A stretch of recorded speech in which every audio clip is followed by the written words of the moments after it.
Hello guys, welcome to my new video. আমি recently একটা mobile বানিয়েছিলাম মাটি দিয়ে। তো এটাতে আমি এই যে সাদা রং করতেছি আমি এটা একটা মাটির ফোন বানিয়েছিলাম। এই যে ফোনটার নাম ছিল আলট্রা। তারপর এই যে ক্যামেরাগুলোতে আমি কালো রং দিয়ে রং করে নিলাম।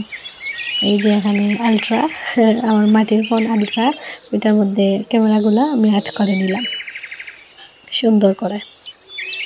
আর তোমরা অনেকেই জানতে চাইছিলে যে আমি এটা কী দিয়ে বানিয়েছি, তো সবাইকে বলি এটা আমি মাটি দিয়ে বানিয়েছি। আর এটা দেখতে লাগে একেবারে রিয়েল ফোন, বাট এটা মাটি দিয়ে বানানো।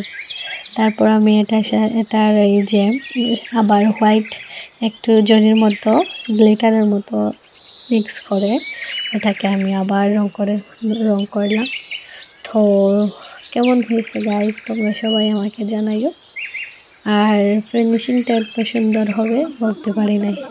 রিসেন্টলি খুব সুন্দর হয়েছে। এখন আসলাম এই যে টাচ যেটা ওইটার, এটা প্রথমে আমি চারকোনা বা এটা সম্পূর্ণ আমি ব্ল্যাক করে নেব, যে মোবাইলের গ্লাস থেকে যে ডিসপ্লে ওইটা করে নেব। তোমরা দেখতেই তো পারতেছ, এটা খুব সুন্দর একটা ডিসপ্লের মতো এবং ছোট্ট একটা নিজে ক্যামেরা আছে এটার মধ্যে। আমি ব্ল্যাক রং করে ফেললাম।